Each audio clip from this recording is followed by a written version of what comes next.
Welcome back to the Living Transplant podcast. Today, I am very excited to have a guest joining me, Ivica, who's going to talk to us today about his journey with living donation and his kidney transplantation, as well as his amazing journey as an opera singer. So welcome. Thank you so much for joining me today. Thank you for having me. So as Candice said, my name is Ivica. I'm a kidney transplant recipient. 32 going on 33 and still trying to be an opera singer despite some setbacks. Amazing. And can you tell me a little bit about who you are outside of your kidney transplantation and your singing? What do you like to do?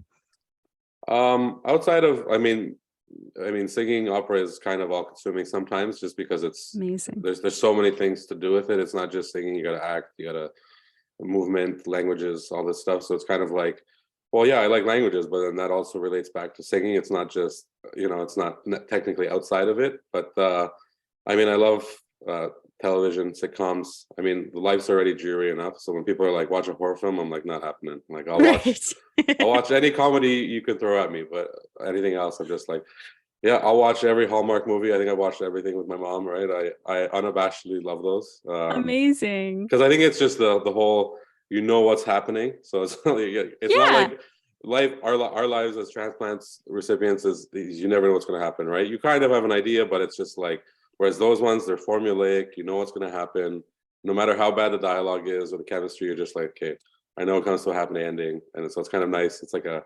refuel. Yes. I used to be a rugby and football player, so that was part of me. I'm a bigger guy, so I always enjoyed that. I'd say the NFL is a guilty pleasure because I know how bad. I know normally people wouldn't say that, but for me it is just because of what football meant to me. But I still enjoy watching it. I've taken up baking. When I was a little kid, I wanted to be a pastry chef. My parents were like, "You're already too big. Like, we're not letting you cook." Well, they didn't say that, but they're like, "Okay, sure, go for it." And I was like, yeah. Oh yeah, I'm going to be an opera singer, so take that. Even worse, or even scarier for parents. But so I started baking. I enjoy baking. Nice. Especially when with all the dietary restrictions we have, or at least when we're on dialysis now. That was a big thing. I lost 100 pounds while I was on dialysis, so that was another thing. A lot of it was water, obviously, but some of it wasn't, right? And so. Yeah. And now I'm finding it's a little different because when you're on dialysis and you want to eat low carb, it's pretty easy because you can just eat all the protein you want because they're like, load up on protein, it's fine. And now it's the exact opposite. And I was just like, oh, so I'm struggling with that a bit, but working on it. I'm trying to think of other things. My family is very important. I think we'll obviously discuss that later in the podcast. I think you don't realize it until something happens, which is unfortunate. But then you're like, okay, no, you're good. They're very important. Other than that, I think, I enjoy teaching music as well. I know that's not totally separate, but I do enjoy that. That's kind of how I keep my time. That's amazing. So do you teach just general singing or is it specific opera singing that you teach? No, I teach like teenagers and younger tweens and stuff. So you get used to it, and it's more just the development, right? I don't think I have enough cred or credibility to teach anybody older. They're probably like, "Who are you?" And I'm like, I know what I'm doing, but for now it's just kind of the younger kids. Age doesn't matter at all. No. We all have wisdom in different things, right? Yeah. Oh, that's super cool. So can you bring us back to before the kidney transplant, when you were touring and singing, and when you started to notice that things were a little bit different with your health and what that was like? I guess I'll go back to 2017. I was still quite healthy, and I was in Germany doing a summer program. And so I used to be a baritone, and then they're like, "You're actually a tenor, so you should retrain." And I was like, "Okay," which is hard enough already, but I was like, "Okay, I'll do it." And I retrained, and then it took me a while, but I think at the beginning of 2019. So January 2019, everything kind of started to work. And I was feeling great. And like my voice was like ready. And I was 29 at the time. So I'm just on the cusp of aging out, but I'm also I'm ready for everything. And then I went for my first, I went for an audition. And I was like, I sang that okay, but not as well as I used to. And I'm like, that's fine. And then I think by June, I had gone for a coach, because that's really the only extreme kind of physical exertion I would have had to really show if I was really getting tired or not. Okay. Otherwise, like there was no measure. Whereas my voice, you have to be at kind of top health to be able to do what I was kind of doing. And in June, I went for a coaching, and I was singing the same arias, and I kept getting tired, and I was like, maybe I oversang, maybe I didn't warm up enough. I don't know, right? I mean, at the same time, I'm also gaining weight, and I was quite depressed. So gaining weight was I've always been big, right? So it was nothing new. And I was just like, well, this is par for the course, right? And so I didn't really think of it all that much. I mean, I'd seen some swelling, and I was like, well, I'm for anybody who's interested, like I'm Eastern European, and Eastern European people, it's not salt with their food, it's food with their salt, right? So I wasn't like overly surprised, right? I was like, oh, okay, eat less salt, you'll be fine, right? And the swelling would kind of go down. And I was like, okay, that's probably what it is. And then I guess in October, I had an audition with the Opéra de Montréal. I hope I said that right. Montreal Opera. And I remember going in, and I sang my first aria, and I crushed it. Like, it's the best I'd ever sung in my entire life. Wow. I was like, and then they asked for a second one, and my body basically just gave out. It was just like, I tried to sing, and I made it through, but it was just like, I could see the looks on their faces, right? Because I saw the looks on, normally audition panels are very stoic and unemotional, right? Right. And the first aria, they were like, yeah, holy crap. And then the second aria, they were like, wait, something's not right here. I'm like, sure, you got through one aria, but you didn't get through a second one. And then I guess I got a little sick after that. Well, what I didn't, just before that audition, so the audition's at the COC on Front Street, for anyone, it's in Toronto. And then I was walking from Union Station to the audition space, which is about a half-hour walk. And I never get nervous before auditions. I get a little anxious because I want to sing, right. But I'm usually relaxed. I know I'm prepared, stuff like that. And this one, from walking from Union to there, I found every single place that I could have thrown up and like hidden it, because I was so nauseous, like I thought I was, and I'm like, I'm wearing a suit. I'm like, oh my God, I'm like, what's going on? Right. And like I found every flower pot, every garbage can. I was just like freaking out. And then I got there, and I kind of calmed down, and it was okay. But then the same thing, like on the way back, when I took the train back home, I was just like, oh man, there's no bathroom here. I'm like, what am I going to do? Right. And I didn't think, I was like, maybe it was just all the stress from the audition. Like I didn't really think of it all that much. And then I got sick. I had like a cold or something. So I took Buckley's, and I took like all this stuff, which was basically like a kidney killing accelerant for what I know now, right? But back then I was like, okay, we'll chug some Buckley's. We'll be great. And it was okay. That went away, and then I started getting headaches 2 weeks later. So this was near the end of October. I think this was a week before Halloween or so. I started getting headaches. So I wake up, get a headache, take Tylenol, but they persisted, and I was like, okay.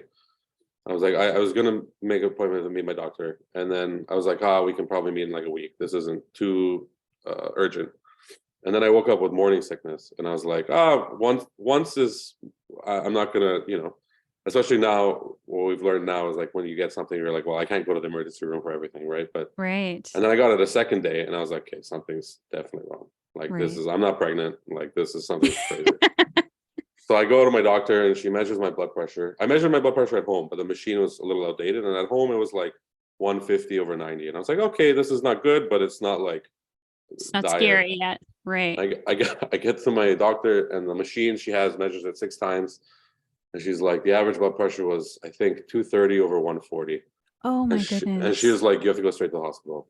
Like, oh my goodness. Right. And even when I got to the hospital, they measured it like 4 more times before they did anything, because they're like, oh, maybe this guy's just, and that's what I thought. When I got there, I was like, oh, they're going to give me some meds, they'll lower my blood pressure, and we'll get it under control, right?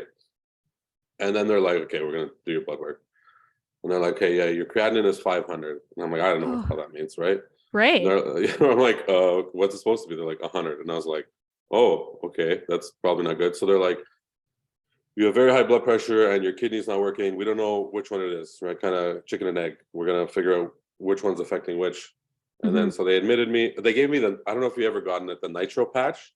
No. They gave me this thing, and it basically like it's like a super. I mean, I'm not a medical professional, but it Yeah. just opens up all the blood vessels, right? It just Okay. so you, but it drastically drops your blood pressure, right? Because they have to, when you're that high, they have to do something. Right. And so I was fine, and then they gave me that, and I was just like, oh my god, like super dizzy. I couldn't Oh. keep any food. Like my mom was bringing me food, and I was just like puking it up because I was like, I can't keep anything down. Oh. And then like I think just past midnight, so on Halloween, because I went on the 30th, and then like I guess 1 a.m. on the 31st, they're like, okay, we'll admit you. So they bring me up to the cardiac wing, and I'm in like the hallway and the thing and the table, and then I wake up next morning, and like I think they woke me up at like 5, not next morning, same morning, 5, Yeah. and they're like, here, you have to drink this. And I was like, I'm looking around, I see people in like costumes, and it's like, why is there a minion giving me like this cup of, right? I was so like, I'm like, what is going on? A minion? I saw like butterfly, and I was like, what is? What I'm like, is oh yeah. happening? I'm like, it's Halloween, okay. So they give me this thing, and I think my potassium was extremely high, and so they're like, so for those who don't know, potassium, it affects the heart, and depending on the levels. So like you have to drink this thing, and I was like, I look at it, I'm like, it looks like a peach smoothie, and I was like, that's fine. I tried some, and it was like the grossest thing I've ever tasted in my life. I'm Oh. like, do I need to drink the whole thing? They're like, yes. So I just chugged it, and I was like, hey, just leave me alone. So then they admit me. I get a room, and it's nothing. And if you think, just a sidebar, like when you go to dialysis, um, when you're younger, you're obviously usually younger by decades, right? And Yes. if to make that even what was even more drastic in the hospital is the average age of my roommates in the hospital was 92. Oh my And so gosh. I was coming in as this, like at the time I was 29, and like everyone's triple my age, and I was like, man, what Yes. have you done? Like these people are so old, and you're like, well, like what's happening? So they admit me, and then I have a biopsy, and they're like, yeah, your kidney's fried. Like you have Oh. stage 5, you need a transplant. And so I was very fortunate. I mean, I cried, like they told me, and then like the nurse is like, are you okay? I'm like, yeah, don't worry. I cried for half an hour. I'm like, we just got to move on, right? There's nothing we can really do. Yeah, that's Um, the wild thing, right? That, yeah, it's often when I talk to people about their journey and people will ask them, like, how did you get through everything? And there's no other choice, right? It's just what's next? What are we going yeah, to do next, right? Like we have yeah. to keep going forward because we don't Hmm. want to stay where we are, but it's a different situation. Like you said, you're surrounded by people who are triple your age, and you are in this new weird world of this brand new diagnosis with no information, and you're just thrown into it. Hmm. It's so wild. Yeah, I remember. So then I think the next day my doctor came in.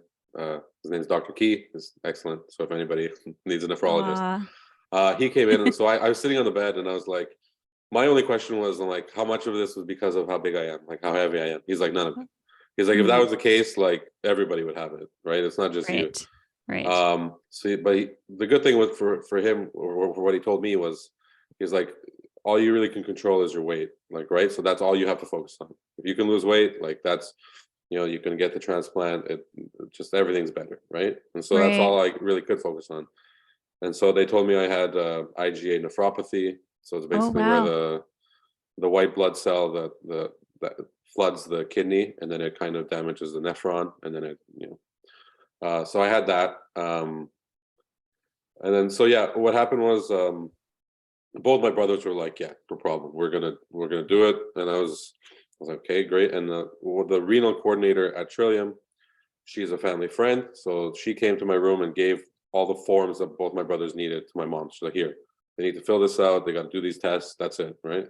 Hmm. And so and I was very lucky. I was just like, obviously you're feeling like crap because they're lowering my blood pressure. I'm trying not to faint, all this stuff, and you're trying to process all this news. But at the same time, I'm like, well, this is really good. I'm like, I wasn't as afraid as, had maybe I had been an only child, or, my brothers, weren't maybe healthy enough or unwilling to donate.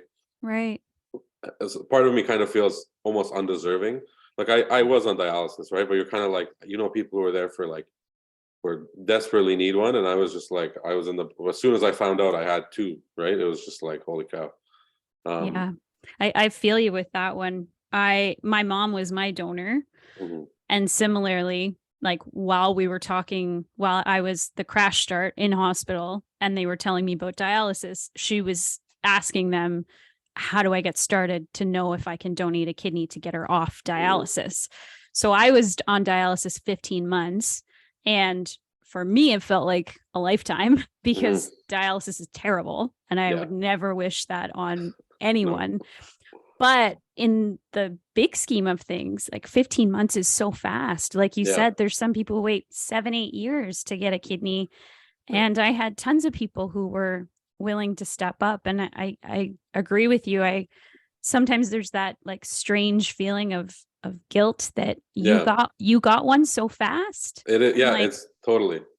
But I mean, trying to turn that into like gratitude, and we're lucky that we have such amazing families that we have those people in our lives to do that for us. Yeah, it was because I remember my doctor said, he's like, you're 7 to 10 years. He's like, you're B positive blood type. Oh, like you're gonna wait, right? And I was like, and I mean, I had to start dialysis, right? And I was on for 23 months, just under 2 years, and it was like.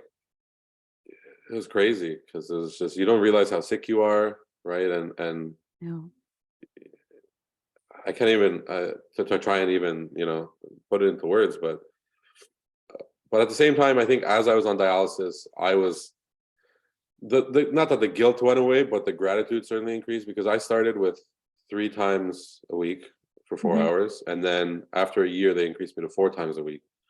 Wow. And so I was already like, well, that's not a good sign, right? I mean, I had the central catheter, and so the clearance isn't as high. So like when I was on, I mean, for anybody who hasn't been on dialysis, you have speeds that you can pump at, and I had to pump at 400, so the top speed you could, for 4 hours, like, and then I was okay. I could get an okay clearance, and then I'd be fine. But then I switched units.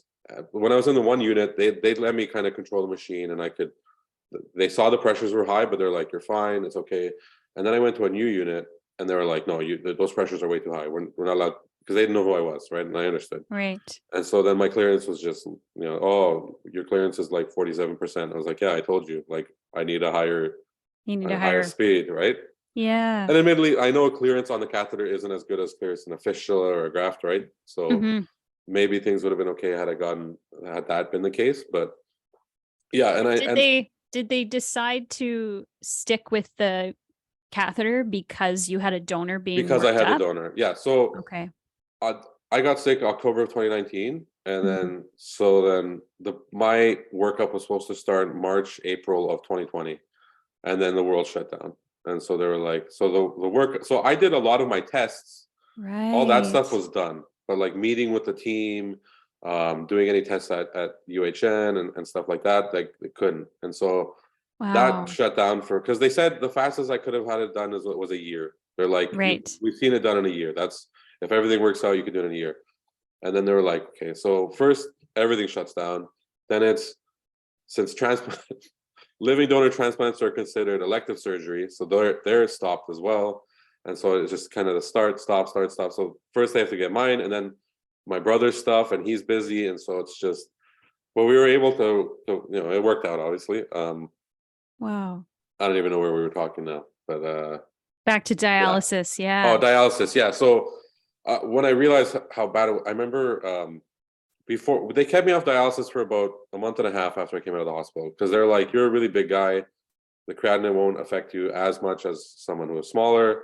And I was like, okay. Well, I don't know. It was terrible, but I think the whole thing is the shorter you're on dialysis, the greater the chance of graft life, or the longer the graft life. And so I understood. And then it got to a point where I was just like totally gone. I was puking bile.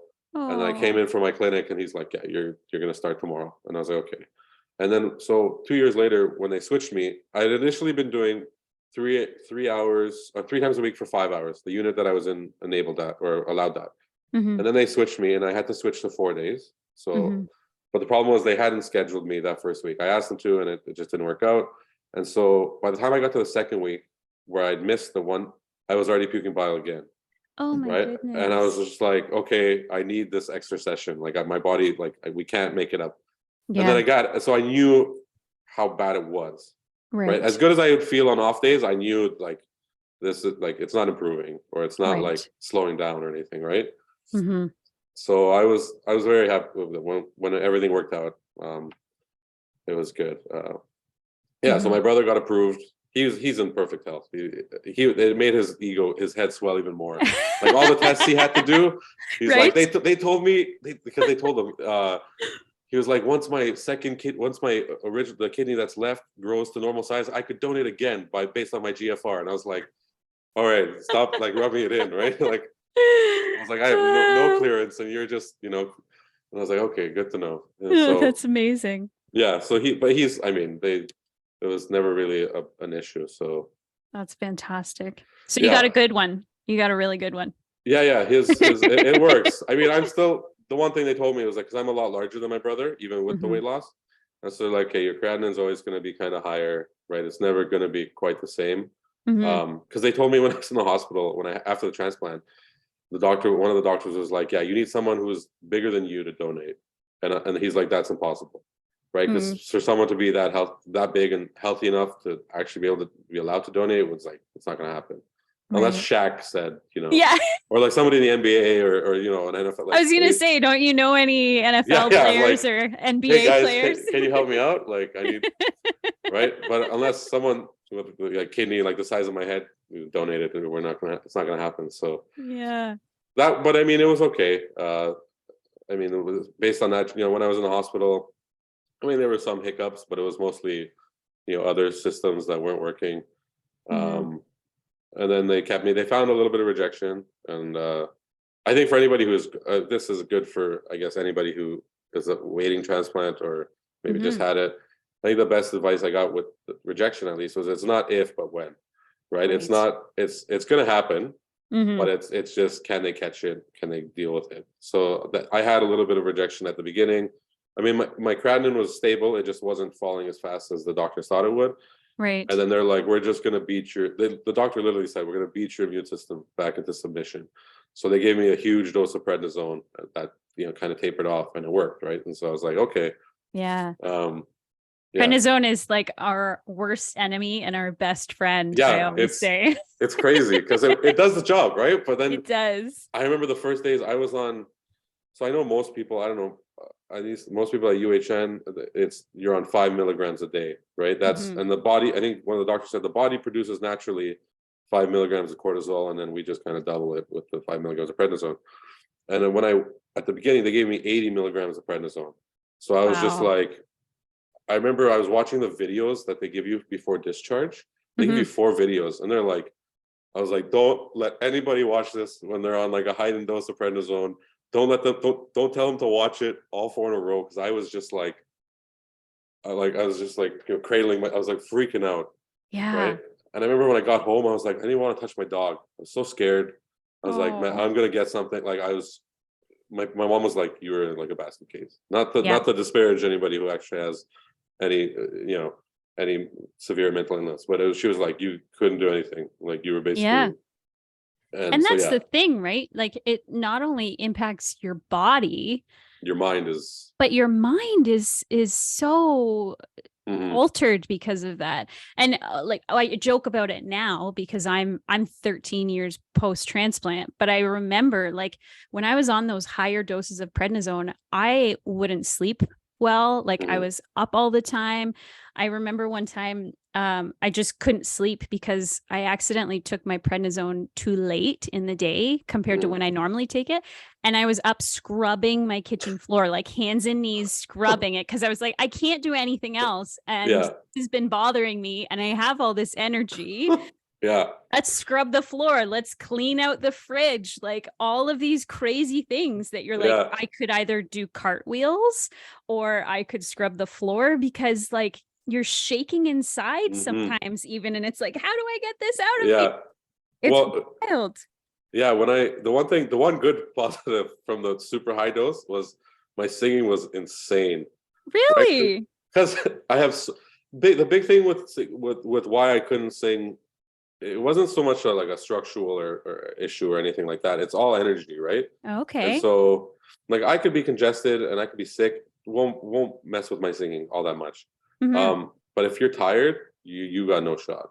It's not so much like crooning. Like I could still sing jazz stuff and I could do, easier things. But anything where I was singing operatically, where I was done. Like the analogy I use is, or not, I don't know if it's an analogy, but is the fuel tank moves the fuel gauge moves faster than the speedometer, right? Like as soon as I reach a certain point, it just falls, right? It just immediately, if I keep it under a certain level, I can keep going for a little while. But as soon as I try and do something more active, I'm done. Because like when I was on dialysis, the Kidney Foundation had the kidney walk, and the second year I wanted to test myself, see how much, because I wasn't sure, who knows how long I'm gonna have to wait. Right. How good is my, what kind of condition is my body in? So I was like, I'll try and do a half marathon. And so I walked a half marathon with my friend.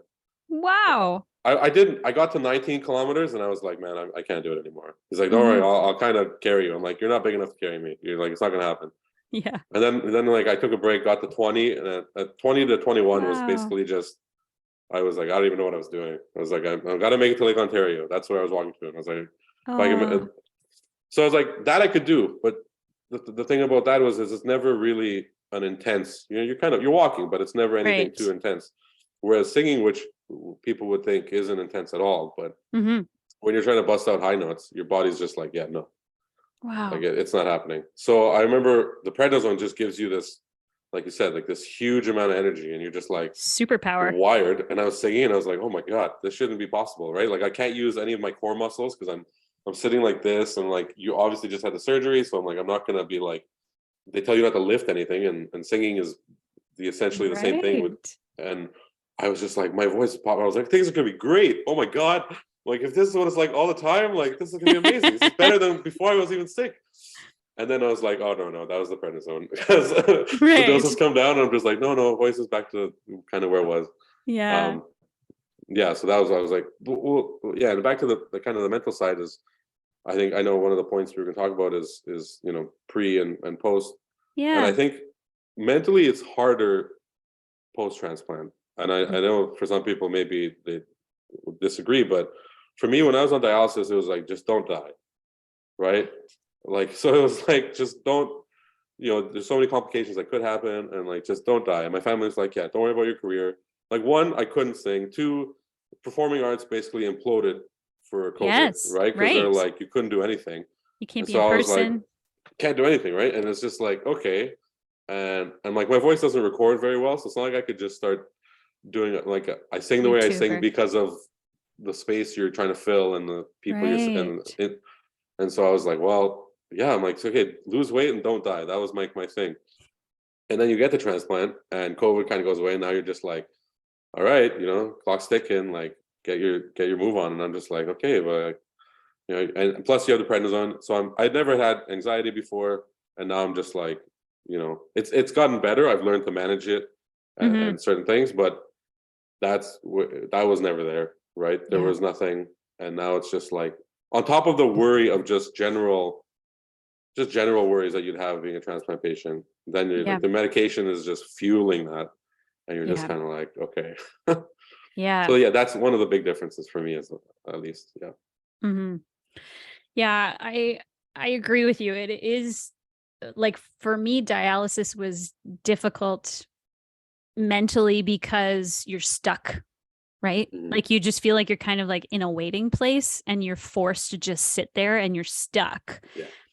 Which, when you're young, like I was 24, so similar to you, like it's just, you're stuck there waiting. You don't have anywhere that you can go, because your whole focus is like, they just say, like you said, just don't die. That's what we tell you. eat what we tell you, show up when we tell you to show up, and rest when on your off days, and like take care of yourself. But in your head, you're like, okay, I do dialysis for this amount of time.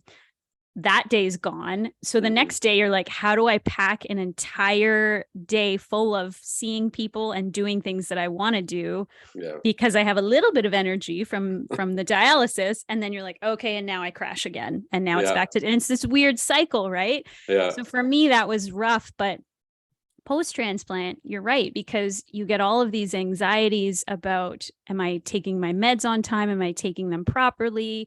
Now going into the world of COVID, like, am I going to get COVID? How is that going to impact my transplant? And then even that thought of rejection, like at the very beginning of my transplant, it's much better now, but I always used to look at my pills when I would set them out and put them together and be like, this is the only barrier between me and going back on dialysis. So looking at that sometimes would just be like a mind twist to me, because I was like, how are these small pills keeping me from that? Like it's hard to wrap your mind around all of like anxieties and the depression and like trying to stay positive because you do have this new kidney in you. And it's almost like, here's your new kidney, you're healed, go live this beautiful, perfect life now, right? Oh man, yeah, totally. That's another guilt. Like at the beginning, you get guilt because you're like, okay, this was so easy for me compared to some other people, right? And then you have to remind yourself, we're like, no, most of the people never have to be on dialysis and have this chronic disease, right? And I think that's one thing that they don't, I'm not to say that they don't stress, but they don't really, I don't know, explain, but just the chronic nature of the condition, right? Yeah. Like they will say transplant is not a cure, it is a treatment, which they're very clear about. But I think it's just knowing that you're always living with this kind of worry is something that doesn't always kind of, and rightfully so. Like I wouldn't, if you're in if someone were telling me this just before I was having my transplant, or like, I'd be like, please shut up, like stop talking to me. I'm like, I can't handle this right now. But I think it's something that really people aren't aware of, kind of, or at least I wasn't. I was, but it was kind of like, you're kind of hoping it's not, and then they're like, okay, sorry, you have to keep coming for blood work every 2 weeks.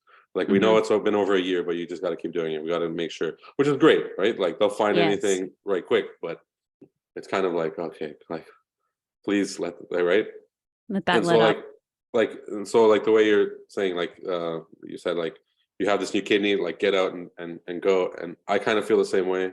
Definitely, right? Like they're like, my family's like, hey, you got your voice back, like get working. And so at the moment I kind of feel like I'm in this catch-22 where, do I keep going with singing because like my voice is back and like I can do it, or do I just let it go and go to something else and really be able to use my time, right? Because I feel, especially sometimes with singing, is like I can't really do as much. Not physically, it's just I'm not squeezing all the juice out of the day. Whereas if I switch to something else, I probably could. And so I'm kind of grappling with that right now. And so I'm just trying to figure it out. But it's just, you get on this pressure where people are like, all right, like get going. And I was like, yeah, I would, but like, it's a bit more difficult. So yeah. The best advice that I was given from a transplant recipient friend of mine was, now that you have the ability to do whatever you want, because physically you're cured, or not cured, but like physically you're treated. Yeah.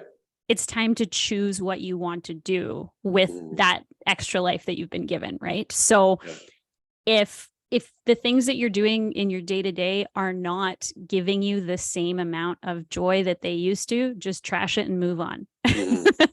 Like find what it is that you really love to do and do it no matter what, right? Like if it's singing, then sing and figure it out, right? But if you've lost that kind of spark for it, maybe it's time to find something new, right? Yeah, it's difficult because like the spark is still there, but if you can't get hired, it's at a certain point. And for me, it's like, I knew what there was just before I got sick. Like I knew what people were saying, and I don't know if my voice is quite back to what it was. Like I can't, that's the one thing about singers, is we can't actually hear ourselves. Right. in the moment, right? Everybody else hears it, but like all I really hear, I can get some room sound, and this is for any singer, really. Anyone who's singing acoustically, is all you really get is the sound that travels up here, the vibration into your inner ear. So what you're hearing when you speak is not what everybody else hears. And Right. so Interesting. you can listen to a recording, and that kind of helps, but still not quite. And so for me, I was just like, well, maybe I just don't have it anymore. So I'm just trying, like, I really want to do it. And so Yeah. like I have one audition left. Hopefully I get an audition for the COC chorus, and I can see kind of then what I could do. Mm-hmm. But it's also like I spent 14 years trying to get this going, right? And finally, and then everyone told me when I was an undergrad, they're like, listen, your voice, like no one's gonna hire you in your 20s. Like it's a big voice, like nobody really knows what to do with it. Like as soon as you hit, they're like, you have a, like even for opera singers, I'm pretty loud. Like there's loud and soft, like the size is real. Like the voice is really loud, right? And so they're like, you're gonna wait a while. Like you're gonna be in your early 30s before anything happens. And I was like, okay. And then I was just like, I was just getting up to that, and now it's just like, trying to make up that deficit, and it's a little difficult. Because you have it and you want to do it, and plus there's you're kind of a liability, and you're afraid of everything. Because my doctor was like, yeah, sure, you can perform anywhere. And like for me, so I guess we spoke before we started the podcast, is I just got COVID, and I got it in the one event where I was singing. Right. So like, and it was a safe place, like people were masked, and it's, and you're just like, well, if this is going to keep happening, well, maybe I could just not perform from November to March. Right. Which is like, well, good luck, right? Right. Like, you're not gonna have much of a career. Yeah. So and it's just also people, even employers think about that too, right? You're immunocompromised, and they're like, well, you're going into a profession that's like, I mean, singers generally are I don't want to say germophobic, but are fairly health conscious, because they know, you get a bug and you're done, right? You're gonna, right. But it's that's something I'm kind of struggling with, but I'm working on. And I think that's one thing that I didn't anticipate when I was on dialysis. So when I was on dialysis, I was like, everything will work out. And now I look back and I'm like, maybe I should have spent that time. Because the one thing with dialysis is, sure, you can't do as much, but if you're thinking of switching, that's like the perfect time, right? Because you have all the time, you're sitting there for hours, you can start learning something new, doing something. And I kind of think to myself, I was like, should I have just started back then and been like, this is a sign, you're not supposed to keep singing, like, listen, your body shut down. Right. Not because of that, but so that's, I think that's another thing where they don't really, because I think if you have an established career that's kind of stable, I was in a different position. Like I don't know how many opera singers go on dialysis. Like I didn't take a poll, and I couldn't be like, hey guys, I've heard of one. There was one story I read of an opera singer who had a lung transplant. Oh wow. And she had a lung transplant, and then she continued performing. She had and then unfortunately she passed away, but she was able to continue. And I was like, okay, it's, there's hope, right? But it's a little different. So now I'm just kind of, I think, at least I know for anybody who has it, if you have a stable career, I think it won't be as huge of it. Because I knew when I went where I was in the training part of dialysis, and so there was a bunch of people who they all had full-time jobs, right? And so they'd come in, and so they were able to, you could continue. But if you have something where it's a little different, it's a little more difficult. For sure. Yeah, you can't do your job from your chair. Yeah, my doctor, because I asked my doctor when I was at clinics, and then I was like, what are the chances I could keep singing? Like, I don't mean right now, but like afterwards, because I'm like, he's like, oh, Selena Gomez keeps singing. And I was like, I'm like, yes, but not to disparage anything, but I'm like, my singing is a little different, right? It requires a bit more energy, right? Like I can't just use a mic. I can't, I think that's just a misunderstanding of opera. Like people don't really get how physically intense it is, right? They're like, oh, people are huge, they must be out of shape, they can't, like, whatever. I'm like, no, like we're generating a lot of power, and it draws a lot of energy, right? So it's kind of, anyways, we can move on to something else. I don't want to keep talking about no, it's this. Fascinating. Yeah.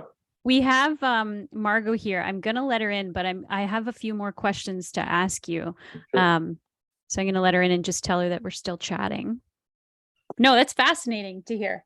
Yeah, I could talk about it forever, but it's just kind of, my husband and I did a trip to Italy, and we went to 3 different operas, and my favorite one was this one in a tiny little church that we just ended up like walking by, and they were handing out flyers for it. Yeah, and it was mind-blowing, like the pair of them. It was just a man and a woman, just in this tiny little church singing this stunning opera that there was probably 30 of us in the church, maybe. Yeah. Hi, Margot. I don't know if you can hear us. We're just chatting opera right now. Yeah, and I think that's what people don't get is like opera loses so much. I think of any art form, any entertainment, like you have to hear it live, otherwise it doesn't make any sense. For sure. Like, I'm not singing this loud, so hello. Yeah. Oh. Yeah, I'm not singing this loud just so I can sing loud. I'm like, right. There's 100 people playing instruments, and there's this huge space, and there's other people singing. Like, you got to be able to hear me, right? You have to fill that space. And so, yeah. I'm just gonna move. Sure. No problem. I'm not sure. I haven't. So, do you want a natural background or do you want a filtered background? Hello to you both. Happy New Year. Hi. Happy New Year. Set up. It doesn't matter to us, Margot, whatever you're most comfy at. Okay. We're more focused on your audio than your visual. Okay. Yeah. So wherever you feel most comfortable sitting, that's the best spot. Mm-hmm. It's a question of getting the light right, I think. Mm. Oh, no worries about that. Just so it's not glary and all that stuff. Let's try. So while you are moving around, oh, that looks good. If it's good. Yeah, that looks really good. It's Christmassy behind me. Does that matter? Not at all. I can't see any Christmas. I just see your bookshelf and a really nice painting. Okay. Yeah. Yeah. Yeah, that looks good. That's a nice painting. All right, I'll plug you. Awesome. And do you have headphones as well, Margot? Oh, yeah. Yeah, they're over here. Let me grab them. Awesome.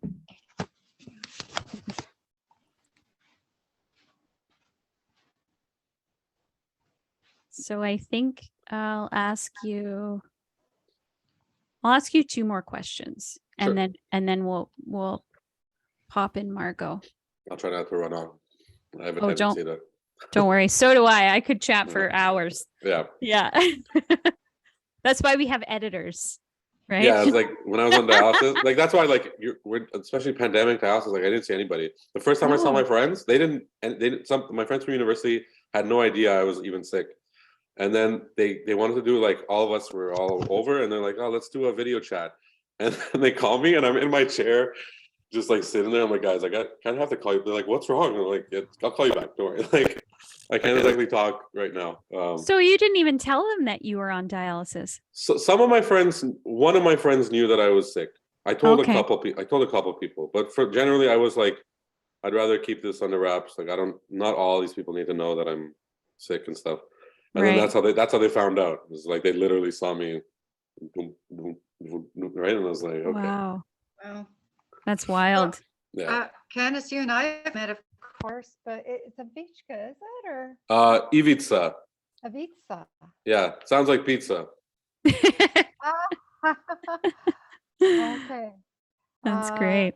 I've been using that since the first grade. I was going to say, that seems like it's old hat. Yeah, it usually helps people. They're like, what is going on? And they're like, oh, pizza. Okay, yeah. Yeah. So Margot, we were just chatting about his transplant journey. So I have 2 more questions to ask him. And then what I'll do is I'll turn it over to you and ask if you could introduce yourself, and then we can go through. But just quickly, if you guys want to introduce yourselves to each other, then we'll be old friends. Oh, yeah, sure. Hi, Margot. My name's Ivica. 32. I've had a transplant now for, I think it's 14, 15 months or so, somewhere around there. I'm an opera singer, or aspiring opera singer. Yeah, that's about it. I don't know what else I'm gonna say. It's awesome. Nice to meet you. It's as I was hearing you talk there, it sounds like this came on quickly, and maybe you got your transplant fairly quickly. It took 2 years just because I got diagnosed just before the pandemic, and then as I was doing my workup, the pandemic hit, and then everything kind of got delayed. Mhm. Of course. Yeah. Okay. Yeah. A living donor, I take it. Yes, my brother was my donor. I owe him 5% of all my future earnings, but I mean, it's a pretty good trade-off. So far, 5% of what I've made so far is like nothing. So he's like, this is a bad deal. But Well, yeah. my deal with my mom, which ended up actually coming to fruition, she joked and she said, "I'll take a grandchild for a kidney," and I was like, "Oh, that's never gonna happen." Yeah. And then ta-da! Yeah. Now she gets her end of the contract. So There you go. You just gotta wait it out, and Yeah. it'll happen. Yeah. yeah, it's a long play for these donors, right? Yeah. Yeah. And Margot? I'm Margot Mitchell. Until recently, I was a social worker with the kidney transplant recipient team at Toronto General Hospital. I say until recently because I retired December the 1st. Amazing. Yeah. So we, at Toronto General, we have a separate donor team from the recipient team. And that's, if you ask me that question, Candice, I can get into it a little bit more. Perfect. But, I'm going to try to get your name right. Ivica, did you get your transplant at Toronto General? Yes. Yeah. And Yeah. you November 5th. there. It's easy. I just think of that V for Vendetta. Remember the 5th of November, and like it's Right. super applicable now, right? It'll always stay in my head. So That's so great. yeah. Yeah. So I'll ask you two more short questions. Sorry? I'm experiencing a little bit of freezing here, so I may have to Oh, ask okay. again. Okay, no worries. So I'm going to ask him two more questions, and then we'll pop it over to you. Sound Okay. good? Yeah. Awesome. So we've talked a little bit about this, but I'm wondering if you can tell our listeners just a little bit about what this transplant has done for you and your life. I mean, you come back to normalcy, right? I mean, it's not I think people when they're sick and then they get it, they're hoping for like, oh my God, it's amazing, but it's hard because it's so good of a feeling that you quickly forget what dialysis was like and what being sick was like. So it's a little bit more difficult to compare sometimes. And then you remember and it's like, no, I used to wake up and I couldn't pee, right? And I I couldn't do anything. And I'd have to be like, I could drink half a liter of water a day and they'd be like, hey, keep it off and you can't eat this, can't eat that. And like now I kind of stick to a similar diet that I did when I was on dialysis, but I think it's a lot easier, right? It's easier to stick with it if you're allowed to indulge. I can have some cheese, I can have some whatever. But I think, for me, at least, I think the biggest thing was with the singing and like my career was, I think, the thing that was most affected, right? I think obviously my family drew together, so that was great. And I tried to keep most people out of it because I didn't want to do anything too crazy, but it gave me the opportunity to at least go out on my own terms and try my best at my best, right? It wasn't like I was cut short because of the disease. But the fact that I got my voice back, I could at least try again. Whether it works out or not is undetermined, but I had that agency back to at least be able to try it. Whereas before I was like, well, I can't do anything now, right? No matter how good I was or whatever, no one's going to be like, oh yeah, well, I was like, for me, it's difficult because it's not so much that my voice was gone, and not that I identify too much with, but I mean it's kind of what I've been doing for the last while. For sure. And so like you lose all this power, you lose all this, I mean, power and strength and just ability. I remember it was okay for a while. Like I could still sing on my off days and it wasn't terrible. And then it got to a point where I was at my brother's house and the neighbors were singing happy birthday in the backyard. Anytime I hear happy birthday, I'll jump in, whatever. And I jump in and I go to sing like happy birthday, and my voice just died.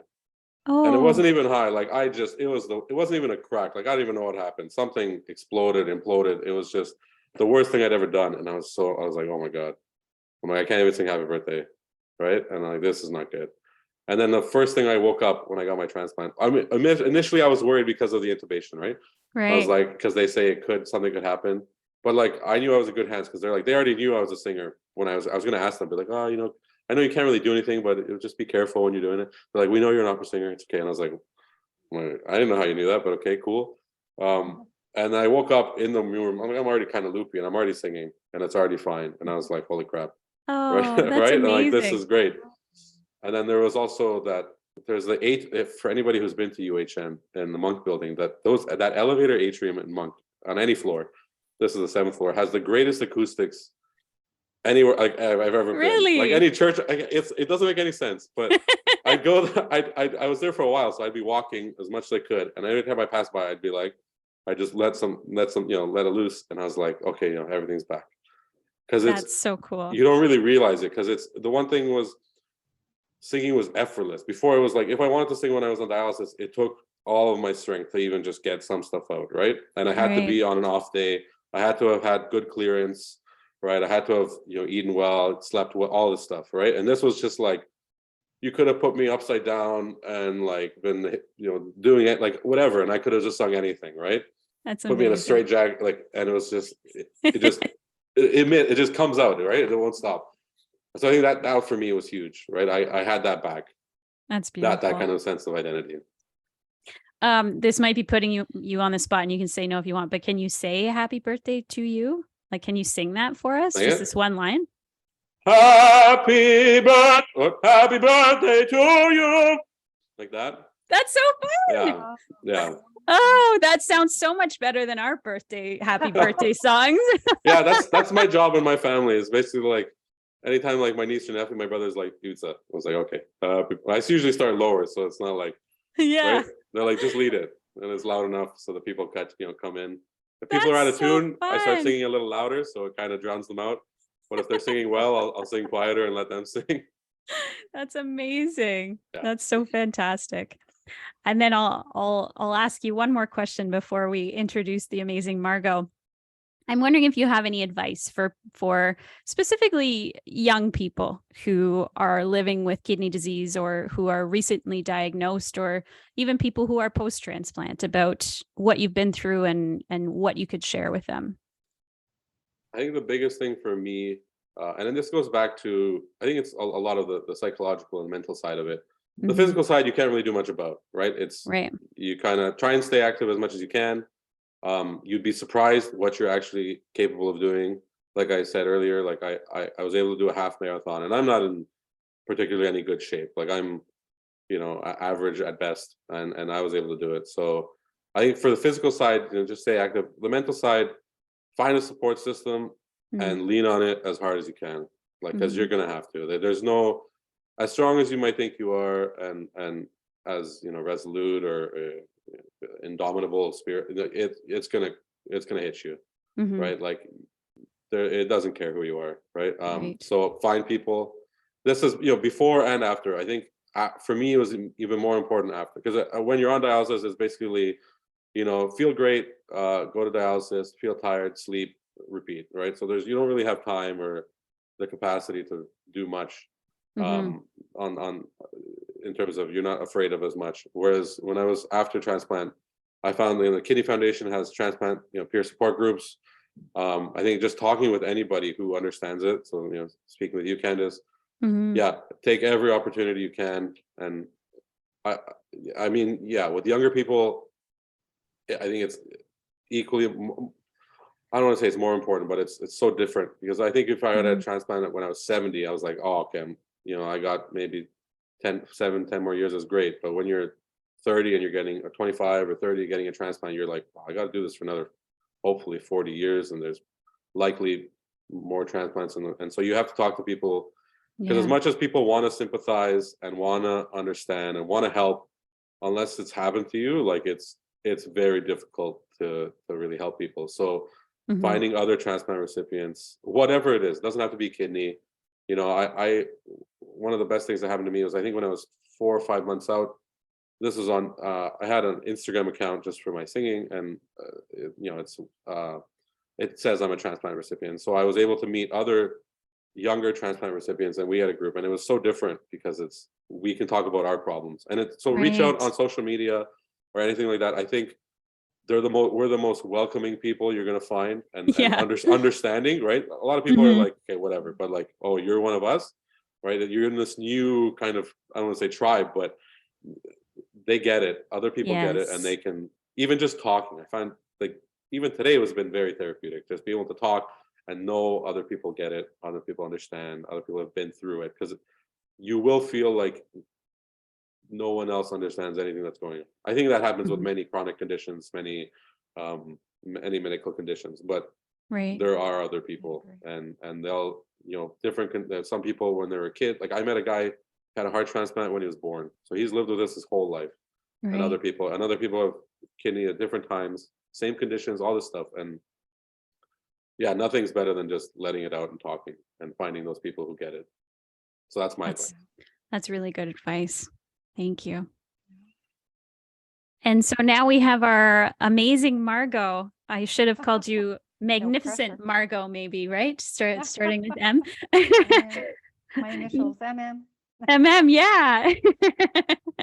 Thank you so much for joining us today. We're really excited to have you. And I know that this is only a month or a little bit more than a month now after your retirement. So we're excited to get to hear all about how retirement is now and what you've been up to over the holidays. So I'm wondering if you could introduce yourself to our listeners.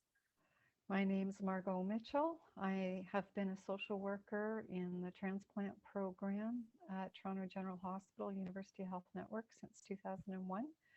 I'm recently retired. I worked most of that time with the kidney transplant team, but also because the social workers there cover each other, all the organs in transplant, including liver, who also Wow, has a living donor program. fantastic. And so what drew you to social work? What made you want to get into that? Oh, we're going back a long way. I became aware of that as a young person, people were approaching me with problems, and I didn't know these people very well sometimes. Um, and I didn't feel very well equipped to Mm, support them with their problems. And I became aware of liking the idea of being able to help people, mm, but needing to find out how to do that, acquire the skills and knowledge to do that. And then I came across the profession of social work, and I was drawn in at that point. And it's a very good choice. You work with people who are endlessly interesting, inspiring, and um, it's been a good run. yeah. Wow. And so thinking about that run, what has made that career so meaningful? You know, you talked about being drawn to it early to help people. And I have a couple friends who are social workers too. And I think the one word that always sticks out to me is empathy with people who are social workers. But what made that meaningful for you throughout your career? Yeah, I think I've always worked in medical social work, and I started off in oncology for the first 20 years. And there's a very robust need, as Ivica was just saying, um, a need for people to tell their stories, to be heard. Um, I think that's the least Mm, of the role, for sure. It's a baseline kind of um, commodity, if you will, that we can offer. mhm, And we do help guide people through the medical, um, the institution or the process, help them if there's knowledge gaps, we do try to connect them with other people who have been through it if that seems to be a need that they have. There's always a role. And the longer you're in something and you've heard from many, many, many different people who are actually going through it, the more effective you are as a conduit to help people prepare as much as possible, to adjust as much as possible, to get the most out of their medical treatment, and to live as full a life as they can while they're waiting for treatment, perhaps while they're going through treatment, and reach out into the world again after their treatment, and so they can live their lives. Mm-hmm. And we've talked about it today, that whole idea of the emotional and psychological aspects of being diagnosed with something, and, you know, going through that diagnosis to treatment to, you know, either dialysis or a transplant, and that whole journey that we go through. And you go through kind of these waves of, you know, you feel like, okay, I can do this now. This makes sense. I'm in a survival mode where I'm going to do this every day.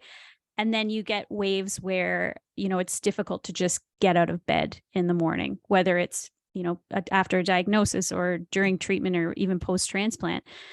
And I wonder, as a social worker, what are some of those things that you would maybe sit down with somebody and help them and cope with that kind of traumatic incident that's just happened? Because really, a diagnosis and an organ failing is very traumatic, and it kind of comes in waves. It's not often all at once or all at the end.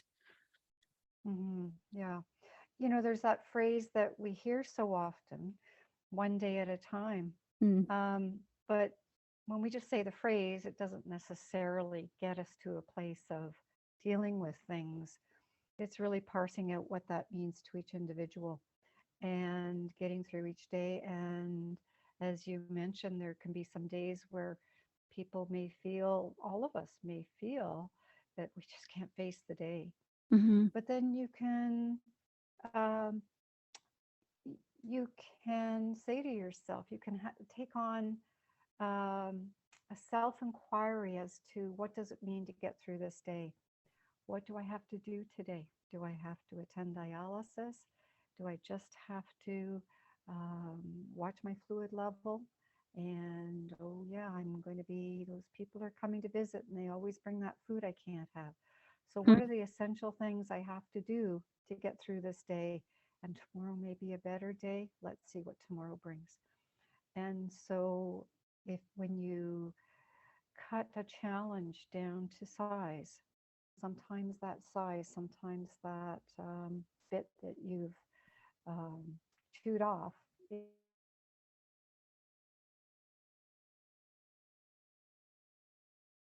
you think about the whole of time stretching out in front of you, trying to deal with all of that, it can be very overwhelming, just too much to get through.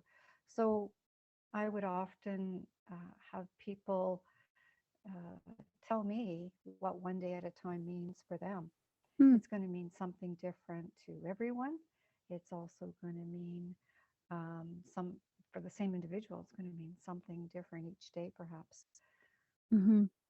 Wow. There's information that people need to know to feel their best to get through.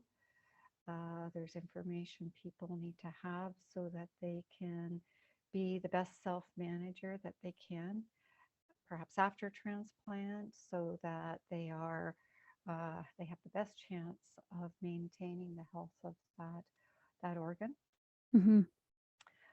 So information is basic to this whole process of chronic disease, whether it's kidney failure, liver failure.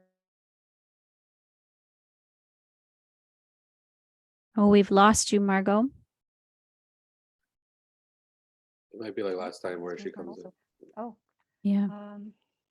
Okay. I'm wondering. Yeah, we can hear you now. I'm wondering if you want to try to turn off your video. Sometimes that helps if it's just the audio. Okay. We can try that for a minute. Let's give that a shot. So I think the last thing I heard was whether it's kidney or liver. Is that what you heard too? Yeah. Yeah. Okay. Okay. Mm-hmm. All right. So the I was saying that information is foundational. Good information is foundational to people being able to take care of themselves, no matter what the condition is they have. Chronic condition of any kind. It may be kidney failure, liver failure, but also after transplant, we would consider having a transplant a chronic condition where people have to self-manage and take care of themselves. And I put so much emphasis on self-management because when people are able to take care of themselves and follow the medical advice, they're probably going to feel as well as they can feel in their situation. Mm-hmm. And when you're feeling better, you can cope better. When you're feeling that you have enough energy to meet life's demands. Mm-hmm. I have a friend that used to say, when I feel equal to the task. And not every day you feel equal to a specific task, or maybe the task is getting through the day. Right. But it's when you're feeling your best because of your own efforts, and maybe dialysis is part of what helps you to feel better, then you're more able to cope. And when people are able to fit a few more things of their regular life into their day, then that's a quality of life. Mm-hmm. It maybe isn't the best quality of life, but many of those everyday activities, those regular life activities that people can achieve during their chronic condition, um, it fuels the success of their coping to get through. Mm-hmm. I remember when I had I decided to switch from hemodialysis to peritoneal partway through. And so I had, well, you'd remember the feeling of having your catheter here. And then I also had just had surgery to have the peritoneal catheter in my abdomen. So I was like, how am I going to wash myself for the first little while? Right? Like, how is this going to happen with two catheters?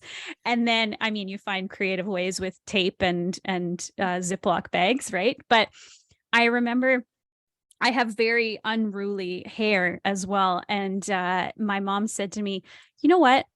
Don't worry about that. Will it make you feel better if I wash your hair one night? So you don't have to worry about taping yourself and all of that to get into the shower and figure it all out. How about I just wash your hair? That might make you feel better. And just that simple act, like she washed my hair for me, she dried it, she styled it, and I just felt like a whole new person. And I didn't have to go through that whole process of taping myself up. And it's exhausting sometimes to shower. Like, just those simple tasks sometimes when you're on dialysis are really tiring. So it was just a tiny little thing that made it easier for me.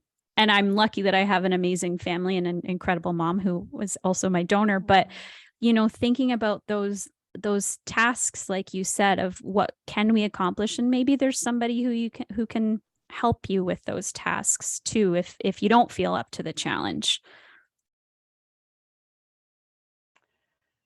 Yes, and having those people around that are kind of listening and really have an empathy for what you're going through can be so valuable, even if they're there not stepping in, but kind of watching out and ready to step in if needed, because people struggle sometimes to find that balance, and caregivers can struggle to find a balance between being there for somebody and letting that person achieve whatever they can achieve.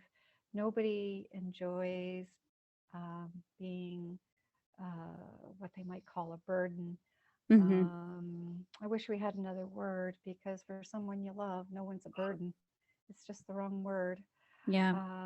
But it's a strain, perhaps. And having that person just at the ready, who is in your court is really, really important. Mm-hmm. The other person that I always think is a good support person is what I would call the challenger. Mm. The challenger, you can't be perfect. Chronic conditions come with rules. You must do this, you can't do that, you can't do Mm-hmm. that or that or that. And we can't be perfect every day for years and years. I would challenge all of us to try it for a day and see how perfect we can be. And it's not easy. No.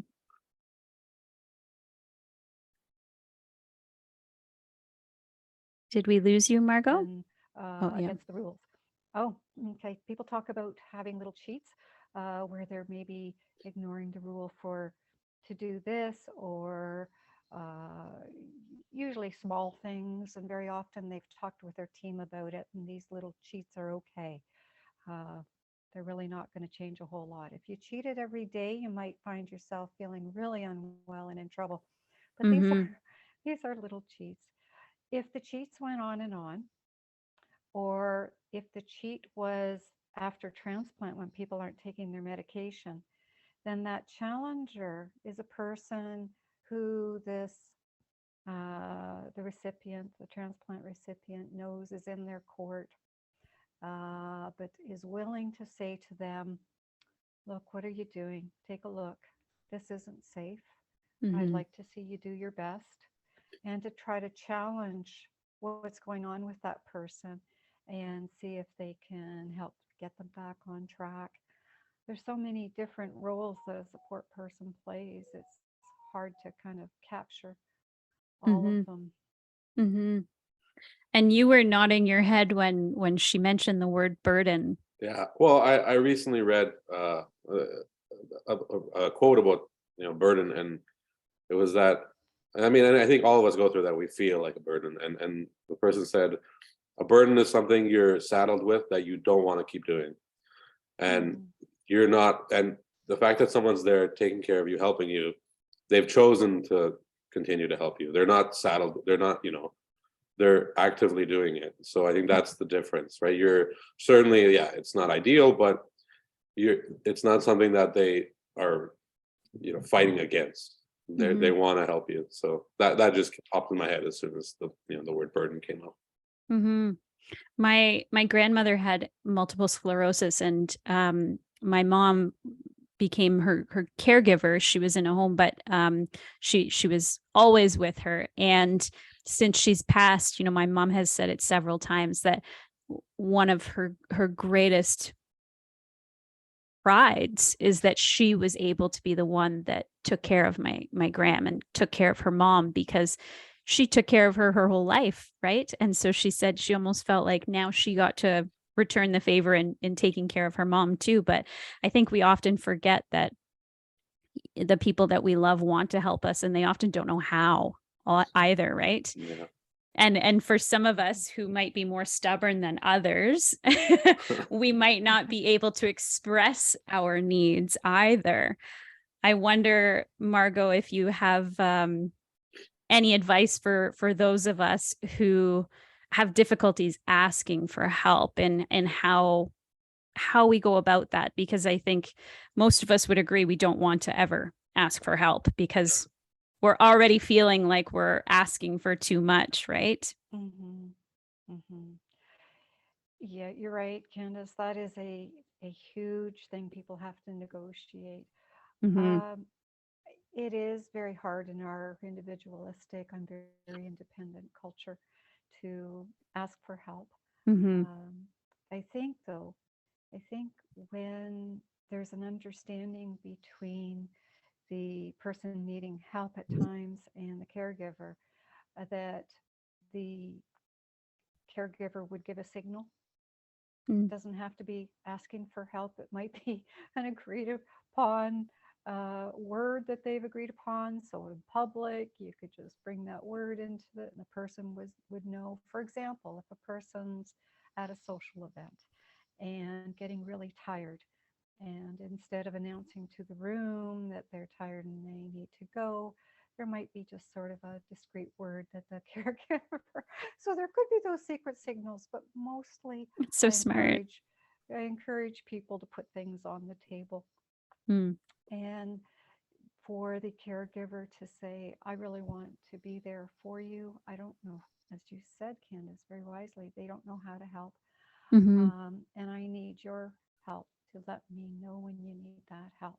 Mm. Put it on the table. And if the recipient can come to some sort of understanding, perhaps not acceptance, but some sort of understanding that this person wants to help and to let them in when they really, really, really need it, not before. Mm-hmm. But I think putting things on the table and the is very helpful, making it transparent. Um, I, I always tell people who are ready to go to surgeries, like donor and recipient, there's going to be pain. Mm. There's going to be, the recipient is already feeling that what the donor is doing is really, really, really amazing. They don't want to see them have any pain. There's going to Mm-hmm. be pain. And when when you can't see each other, because you can't go to each other's rooms initially, Mm-hmm. you're going to be seeing each other on a video screen like this. You're going to see pain in each other's faces. So don't put the energy into trying to hide it. Just know that there's going to be pain Mm. and know that we're treating it and know that trying to put on a brave face for that other person takes a lot of energy and it doesn't work in the end. Mm. And so putting cards on the table there again, and being patient with one another. I Mm-hmm. know you don't like me helping this way, but I can see that you're so tired and I really want to do this for you. Mm. And so it's always about allowing the other person to object, but also it's a bit of like a dance, that you just have to, and sometimes there's going to be stepping on each other's toes. Mm-hmm. Yeah. One thing that we talked a lot about was that guilt that a lot of us transplant recipients have in many different aspects. We spoke about the fact that we only did dialysis for a short amount of time. And there's a lot of people who wait years to get their transplants. So guilt of, why were we chosen to have these amazing family members that stepped up to give us the gift and some others don't. And when I was post-transplant, a close friend of mine, his dad passed away before he was able to have his kidney transplant. And so there was a lot of guilt for me about, why did I deserve that organ over somebody else? And I think we struggle a lot with different types of guilt, not just for those who go through this transplant process or who have a chronic illness, but I think overall a lot of people deal with guilt. I'm wondering if you've experienced, dealing with that post-transplant guilt and any advice you'd have for those of us who are still struggling with it. Yeah, guilt is part of life, isn't it? And it can crop up. I think we're all good people, and it can crop up in ways that takes by surprise.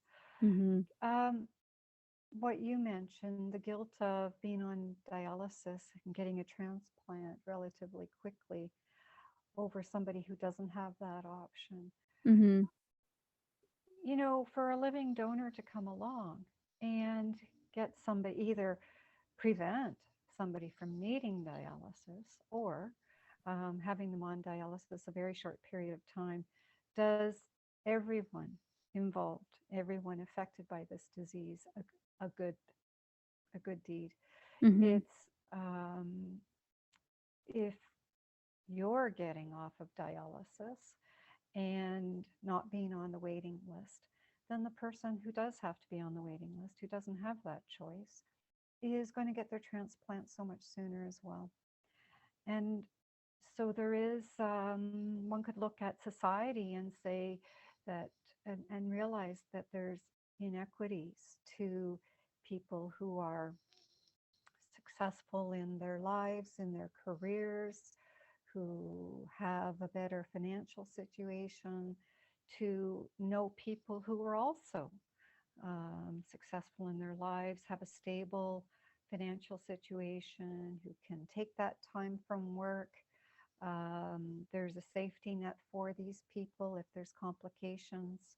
Um, and it's there is a difference in the who comes forward for living donation. These are people who can afford to do so in many cases. Mm-hmm. And there again, there is perhaps a privileged group of people who are able to receive a living donor. And if all those people are on the waiting list, it would be very, very much longer list. I think at Toronto General, I think that about half of our kidney transplant surgeries now are living donor and half are deceased donor. Mm-hmm. And that's pretty impressive, because to imagine people waiting on a list that's been twice the length is very difficult to contemplate for anyone, especially the people who are on that waiting list, especially for their families who just want to get on with their lives. Right. Mm-hmm. So thinking about that whole process that the two of us have been through with having a living donor, that process that they have to go through, when we think about those tests that we have to, I guess you would say that we have to pass to become a transplant recipient, one of those pieces was that psychological workup, or the psychosocial part of this. that now you're laughing about. Well, no, it's just because my brother, when he did it, he was like, "Oh, I'm gonna mess with them," right? And so when he did the psych evaluation, at the end, he's like, "I get paid for this, right?" And I was like, "Man, like, Oh no, no, he, like, they knew he was joking too, right?" But right? I was like, "You're just lucky the person knew you were joking, right?" Because I'm Had a like, good sense of humor. yeah, because otherwise I'm like, please don't say that. I Yeah, had a no, friend who did the same thing. They said, "Oh yeah, my mom's gonna give me a car if I give her the kidney," and they did not think that was funny at all. Like they said, Yeah. "Are you being serious? Because Yeah. there's nothing. We can't do that. That's not right." Yeah. And he said, "I'm joking. It's okay." But yeah, that's too funny. Poor people, poor social workers having to listen to us. Yeah. Margot, I'm wondering. Yeah. Some Sorry, people go ahead. say, "Did I pass?"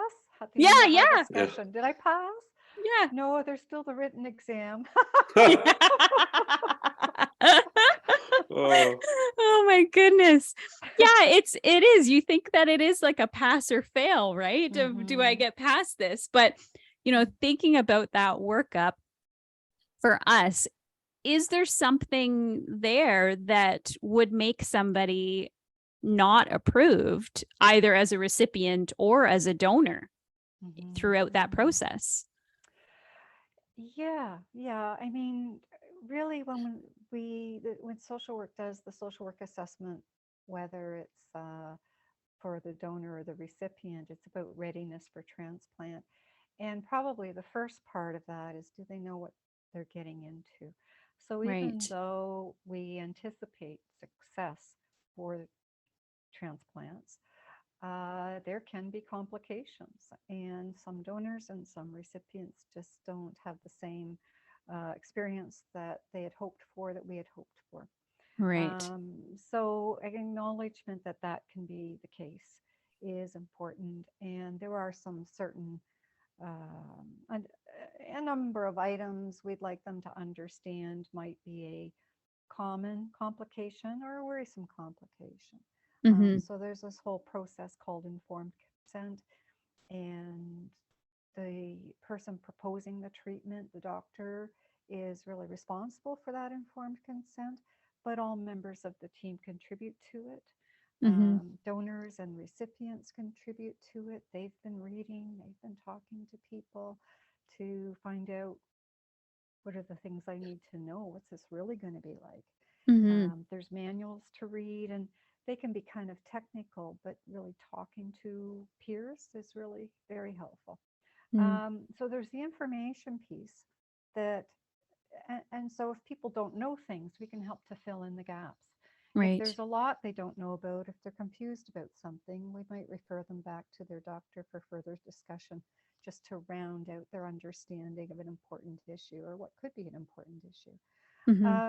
There's the willingness for donors. There's got to be that willingness, of course, lack of coercion.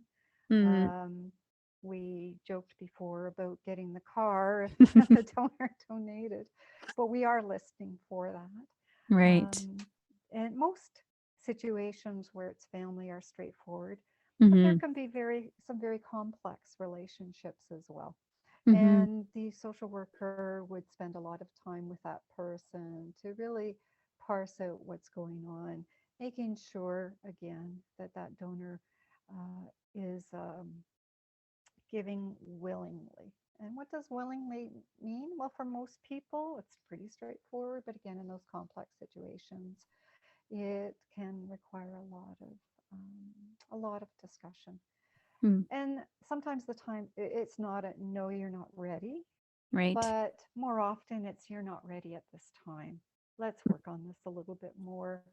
I've certainly had situations where the recipient was concerned about strings attached. Oh, wow. Strings attached from a very generous living donor, a well-meaning donor, but family dynamics don't change just because a parent, let's say, has given to a child, whether it's a young child or adult child. And in a few scenarios that come to mind,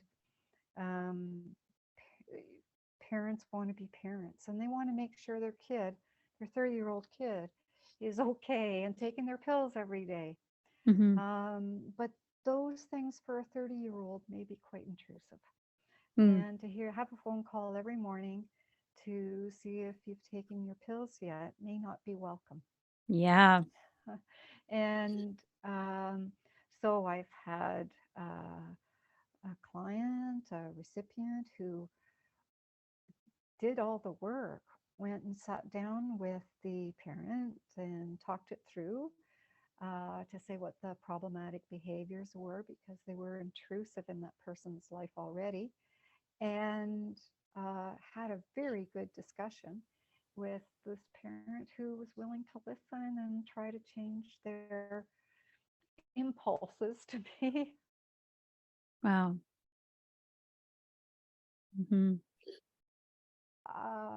Insert themselves in that caregiving role too much.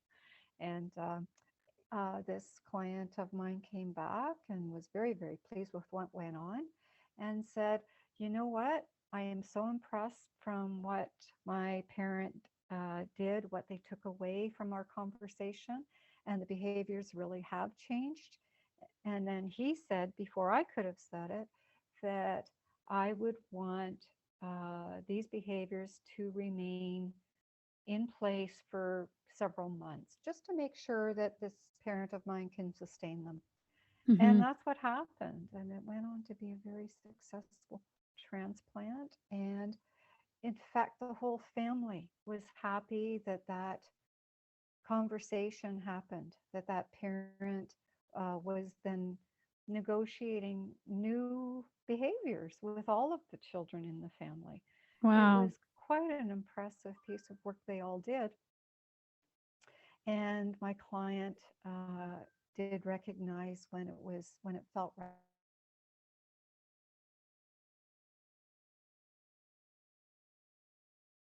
Just be able to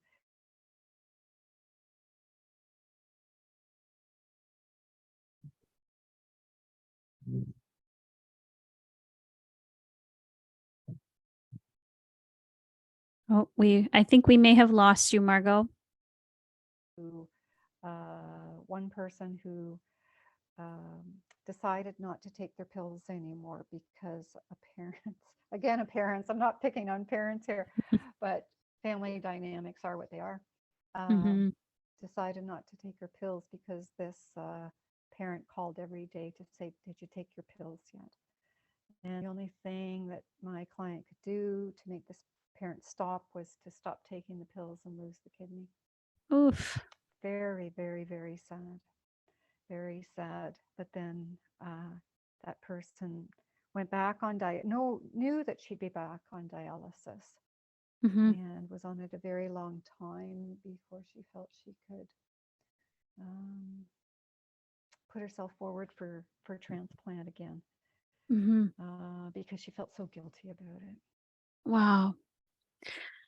And that's so complex, whether the journey to transplant is straightforward or whether it is, varied, like some of these situations you've talked about. Family dynamics are so important when you're going through something like this. And I'm wondering for yourself, did you find that you had any changes with your brother at post-transplant, or with your mom throughout the process, or anybody else in your family? I find that it's been actually quite good. I think if anything, we're closer, certainly. Because my brother and I aren't quite alike. Like my oldest brother and I are very much alike. Whereas my middle brother, well, this brother, we shared a room for like 20 years. So we're kind of opposite. Wow. Like we're like, but I think it's been okay. With my mom, it was interesting because she's been like, you'd think that I was the most sick person in my family, but my mom, like, she's way past me, right? She's had 2 strokes, breast cancer, heart attack, diabetes, like everything, right? So she knew what it was going to be like for me. But I think at the same time, it was like knowing when to, communicating when I needed help, when it was like, listen, I'm just going to talk for like an hour, and like, you just have to sit in the same room. You don't actually have to say anything. She's like, yeah, cool, no worry, like they get it. Yeah, the dynamics haven't changed all that much. I mean, my brother always jokes with me. He's like, you owe me your life. And I was like, well, it's true. I'm like, you're just stating a fact, right? But but it was never like that. Like my family, we're all about acts of service. Like we're not physically affectionate, no words of affirmation, none of that. It's just like, you need this? Okay, done. Right? It was never like an issue. So, and it's kind of the same way now. Anytime he's like, yo, if you gain weight, like I'm gonna get you. And I was like, look, I don't want to gain weight either. I'm like, I get it. Right. But he's okay. Like it's his personality is the same, and it's the dynamics are, yeah, if anything, we're closer, which is kind of nice. That's fantastic. And we talked a lot about how important that peer support is too, whether it's through formal mentorship programs like the Kidney Foundation, or just informally through Instagram. I'm wondering, Margot, if you have any insights into what you think about peer support and the importance of that for those of us going through these journeys. Peer support is unique and can offer people what healthcare providers just can't. I mentioned before that manuals, the information we give to patients is often quite technical, but what does that mean in their daily life? That's what peers can offer. And peers can say, here's what happened to me. And, when I talk to recipients, candidates who have talked to people who've had transplant before, they take away 2 things, either success, sometimes failure, but also an appreciation for what everyday life might be like, what it's really like to take the pills, what it's the importance of the blood work, how they get their lives back, in degrees perhaps, but they get their lives back. And one thing that I find that peers can really offer is a sense of how full life can be after the transplant, that it's not just about the blood work, not just about the pills and going to appointments. People can be athletes like Ivica, they can get back to their career singing. I often point them to the Transplant Olympics, And they kind of perk up and they say, Olympics, what do they mean? I said, well, sometimes it's about the three-legged race, but other times it's very challenging competitions. And then I also point them to what a heart transplant recipient had done, was mountain climbing in Antarctica with his cardiologist, not because he needed a cardiologist, but that was her interest as well. And I can talk about this because it's out in the public domain and so on, but I do encourage them to explore that kind of thing in some way, whether it's Transplant Olympics website, talking to other people who have had transplant and who have gone on to go to travel, have family reunions, have a career, get back to the gym, but to take on, and they're encouraged if they haven't had an active lifestyle, that might be an important thing to talk to their peers about as well.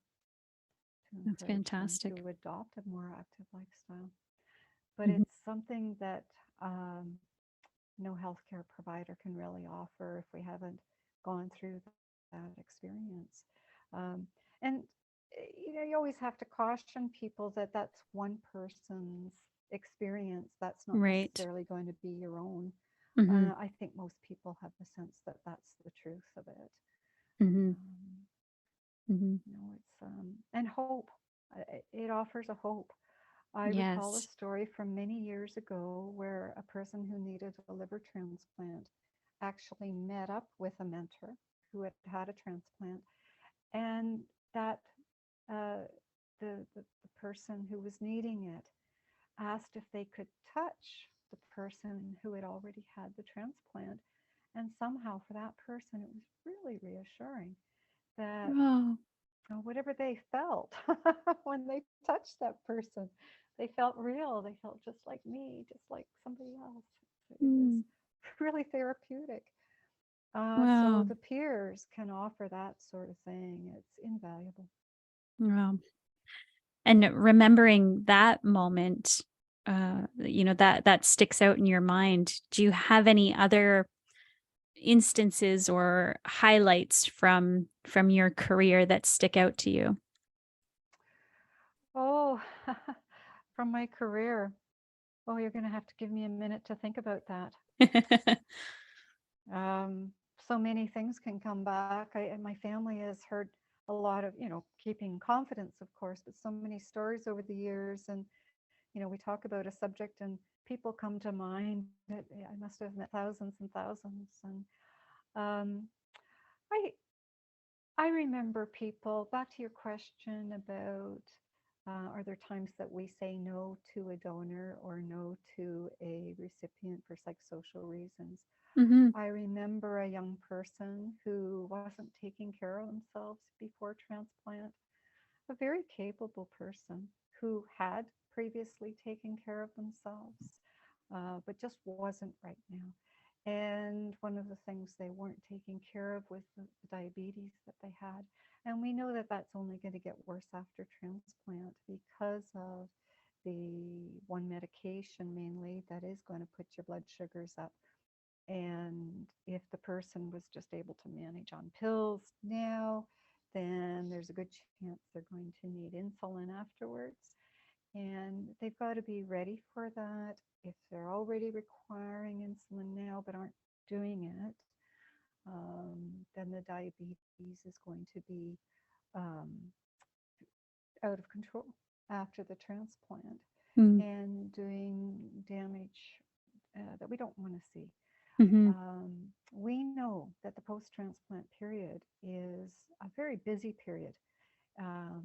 People are working through the pain, they're working through getting on their feet again, being able to do more and more for themselves each day. They're getting used to these new medications. There's the whole emotional impact. There's a worry. There's a great feeling, I think, that they're feeling better, but they're still getting over surgery. And if you add a new set of needs, taking care of diabetes during that period, it's really overwhelming. And so this young person the team felt really wasn't ready because they needed to have these good habits back in place again so that they could deal with things after transplant. And a lot of time went on, and this person did know why we were concerned. And then it finally came together. They were able, they just really, for this person, they just made that decision. I know what to do. I just need to do it. Mm-hmm. And they were able to self-manage their diabetes quite successfully beforehand, had their transplant, and I had a chance meeting with them in the hospital after the transplant, and the conversation went something like, yeah, I was not very happy with you for a while there, but I knew in my heart that it was so that I was truly ready. Mm-hmm. And I see now that I never could have managed if I didn't have all these behaviors, these practices, these routines in place beforehand. And so that person, I think, went on to do really well. They were certainly doing quite well at the time that I ran into them. And that was very gratifying. It's never easy to say to a person that we don't think you're quite ready to have the transplant yet, because if you're going to get one kick at this can, we want you to be prepared so Right. that it can be as successful as can be. And that's the knowledge that our team brings to it. Um, it's it's not that easy for people who want this transplant. They feel that the transplant is going to make life better, period. And sometimes they can lose sight of the work that it can be. Mm-hmm. For some people, taking those pills, getting their blood work done all the time, the clinic appointments, the self-management, maybe diabetes is involved. They kind of push that off, don't really consider it fully what it might be like for them, how they would actually manage it. But we know that these things has to be done. It can take a person who's newly on dialysis, it could take them 6 months or a year to really get in the groove of it. They changed their diet, they changed their schedule, the fluid intake. I see you nodding. And some people can adapt overnight. Other people, it can take 6 months or a year even to get all of that in place. After the transplant, you don't have 6 months to a year. You have to be up and running with those health behaviors right away. You've got to be able to take those pills all the time and on time right away, or the immune system will have an opportunity, a very robust opportunity to attack that kidney. So there isn't that luxury of time. So we want to make sure that people have a few skills to adapt under their belt before they go into transplant. Yeah, I'd like to remember the success stories more than the stories where people don't get what they want out of transplant. Right. And there's no going back and undoing things. Absolutely.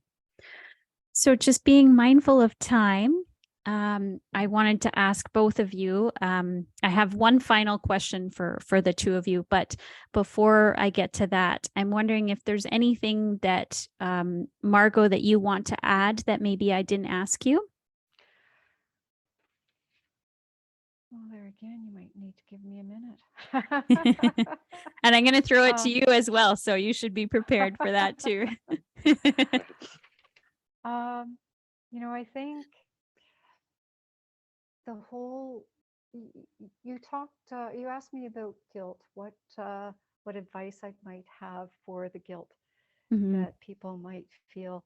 And I think the other way to look at the living donor surgery team, I don't mean professional team. I think the way to look at the living donor and recipient dyad, when you're thinking about guilt, is to also recognize that every time a living donor and recipient surgery happens, there's going to be like ripples in a pond. There's going to be more and more people who know about it. They're going to know the donor before the surgery. They're going to see the donor recovering after the surgery. They're going to know the recipient beforehand and see the health that's coming back to them afterwards. And they're going to know that living donation is possible and that it can really work out very well, most often does. They're going to know perhaps about this paired exchange thing that is a bit of a mystery to some people. And so it's raising awareness. And so the very act of having this living donor surgery goes ahead is good PR. It's spreading the word, it's awareness. And I think for transplant in general, whether it's about people in the general population signing their donor card and talking to their family about it, or whether it's a living donor thing, it's raising awareness about all of transplants, and that's a huge mitzvah, isn't it? It's a huge good thing that more people will become aware and see what a wonderful thing it can be. Amazing. And what about you, Ivica? I think the biggest thing is reach out and ask for help. I think at any stage, I think that's the hardest thing to do, but it's the one thing that can quell, all your fears and any worries and anything you think is going wrong. I know for myself, like that. I mean, part of the reason I got on dialysis is because I was always, it's not that I don't need help, it's like they need to help other people. They don't need me asking them all these questions and all this stuff. And then I got super sick, and I was like, even then I was still afraid to ask. Right. I was afraid they were going to yell at me and like, how could you let this happen? And then everyone's super like nicer than you could ever believe, right? And right. I think just always at, like, even with my team, they're like, yeah, just ask us, don't worry about it, like this is like our job, like we're here to make your lives easier, right? And I think so ask lots of questions, don't be afraid to ask for help, reach out to people, it's immeasurable how much it can help. So I think those, reach out, ask for help, that's the big thing. Amazing. That's great advice. Information is so key to people being able to do a good job taking care of themselves and not being so worried about it, because if you've got background information, you have a way of making decisions, good decisions, when your healthcare providers aren't around. So you illustrated how that happens in dialysis, but it goes for transplant too, that the more questions you ask us, or the more that you've been able to find out about transplant, the more able you are to make those judgment calls when it's not a black and white, yes or no kind of situation you're in. For sure. So I have one final question for both of you, and this is not transplant related. And I'm going to start with you, since you are our resident singer. If you could be a song, what song would you be? If I could be a song, oh man. I don't know. I wish I could be like Freebird or something. It starts off slow and then you're just a huge finish. Yes. I don't think I could be intense the whole time, right? Because I thought like maybe "Don't Stop Me Now" by Queen, but I was like, that's too much all the time. But like Freebird, it's kind of like okay, and then it just big finish. Ends with power. I'd rather have that, I think. That's awesome. And what about you, Margot? If you could be a song, what song would you be? Oh my. I didn't know what to say, and Ivica's answer has given me an idea, a symphony perhaps, that you have various movements, various moods, and but usually a magnificent finish. Yeah. That there are grand moments within it. There's quiet moments within it. Just a real variety, because that's what life's made up of. I love that. That's fantastic. Well, thank you so much, Margot, for joining us and talking about your incredible career and all of the advice that you have for those of us who have gone through this. I know that the UHN team definitely misses you, even though you've only been gone a few weeks, and it'll be difficult to replace you because you are one in a million for sure. So thank you so much for sharing and for all of the incredible work you've done over the years for all of us patients. It's remarkable to have someone like you in our corner. And for you, Ivica, thank you so much for joining me today and for sharing your story so openly. And an invitation and an opportunity. And oh, sorry about that. It just caught up. No worries. Yeah. And so thank you so much for joining me and being so vulnerable and open about your journey and for sharing with other people, because as we've talked about, you know, it's healing to be able to hear from other people who have been through it. So thank you so much for sharing. Yeah, it was my pleasure. And like Margot said, I think the PR, like anything to share a story and to show, you know, things get better and what it can do. I think I'll do anything I can. I'm wondering if we're going to add into the podcast in a couple little spots, a couple of your pieces, but I wonder if you have one final thing that you'd like to sing us out with. To sing? Or just say goodbye or something. Goodbye! I can do that. I mean, I don't want to do too much. Wonderful. Thank you so much. So much fun. That's fantastic.